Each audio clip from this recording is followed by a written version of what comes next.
What does building a band and building a business have in common? Here are 5 lessons that every entrepreneur should learn from Maroon 5.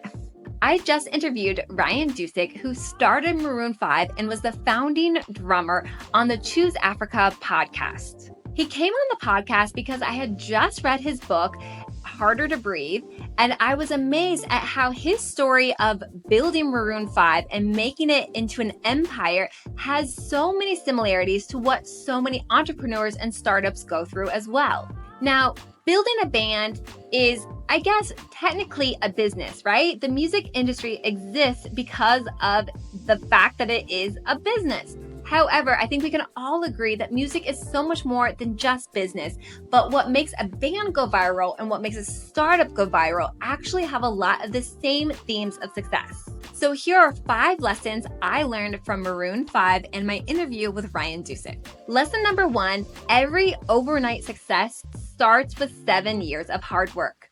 But in Maroon 5's case, it actually took a decade. They were already a band for years and years before they even became viral. And in fact, they toured for 3 years before they became mainstream. So if you're building a business, don't give up now. Keep at it. It might take years and years before you finally take off, so don't give up. Number 2, it's actually about the journey. Now, I know that sounds so cheesy, but when I asked Ryan about all the hard work they went through in becoming successful, I was exhausted. They did over 500 shows. They would fly one day, come back the next day, only to fly back to the same city the next day. It was crazy. And in fact, even when he had his second record contract, he still was working at an accounting firm to pay his bills. So how did he do it? How did he get through this long journey before they finally became successful? And what he said was that he actually enjoyed the process. So if you are in it and you're tired and you're feeling burnt out, find some ways to enjoy the process and have a little bit more fun. Because in the end, even if you reach the pinnacle of your success, what you're going to miss the most is the building process. Now, number 3 is the pursuit of excellence. In Ryan's own words, he is a perfectionist. And as they were putting out songs and having every band member weigh in on it, it was really hard for them to get anything out without feeling like it was absolutely perfect. But in his own words, his goal is not perfection anymore. It's the pursuit of excellence.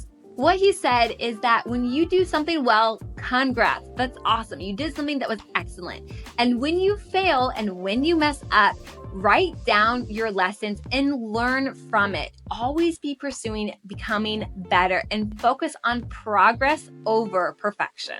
At Cradle, I do the same things because I also find messing up really hard. So what I've learned is to write down my lessons. I have a Google Doc. It's called My MBA, and this is how I'm learning things. When I mess up or when something doesn't do well, I write down what the lesson was.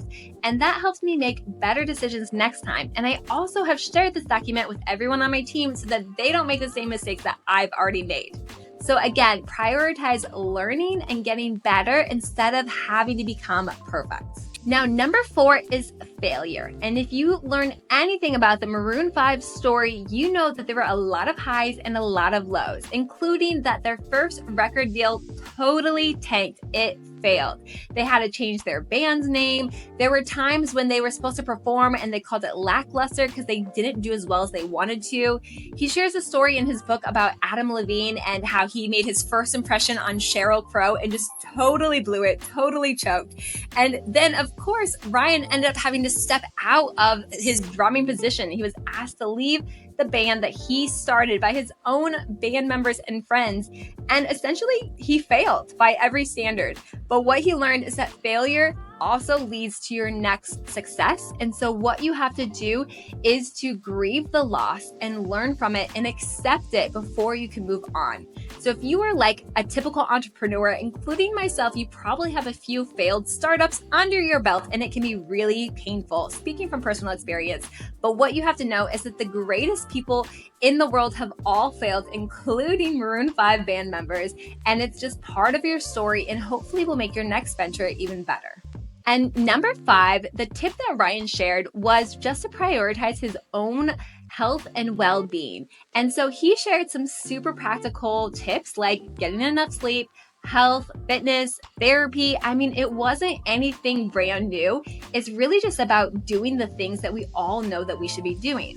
And if you are watching this during the time of the Olympics, you're also going to know that Simone Biles said the same thing, that she prioritizes her own well-being. In fact, she started every day in Paris with a therapy session. So it doesn't matter if you are a band member, a top drummer, an Olympic athlete, or an entrepreneur, your well-being and taking care of yourself should be priority number one. Now, you might be wondering, what does all this have to do with Cradle and hiring from the continent? Well, the truth is, not a lot. Normally, we share information from business owners or sales gurus who have also outsourced to the African continent. But when a mutual friend connected me to Ryan, I knew I wanted to have him on his show because, first of all, his story is just so inspiring and there's so many lessons that entrepreneurs can learn from him as well. And of course, I told Ryan that when he's ready to hire his first virtual assistant to help him with his new podcast, his publishing, his coaching, and everything else that he's doing, I told him that I hope he hires from the African continent, so fingers crossed he will. But it also shows you that if someone as successful as Ryan, who's also connected to so many successful people in Hollywood, is willing to come on a podcast called Choose Africa, it shows you that the norm of hiring from the continent is becoming more and more popular. So take this as your little tip of the day, that if someone like Ryan is coming on a podcast called Choose Africa and you are in need of hiring, please look to the continent, whether you do that through Cradle or through some other alternative. It is becoming the norm to hire from African countries. And so that's where you should look when trying to hire or build out your sales team, customer service team, or admin needs. If you want to learn more about this podcast that I had with Ryan, please check it out on the channel or wherever you get your podcasts. We also talk about his year of yes and why you should say yes to everything in year one. We talk about why the Maroon 5 name, like the origins of the name, is still a secret to this day, as well as some super hilarious celebrity stories that he shared. So check out the podcast and in the comments below, let me know what you think.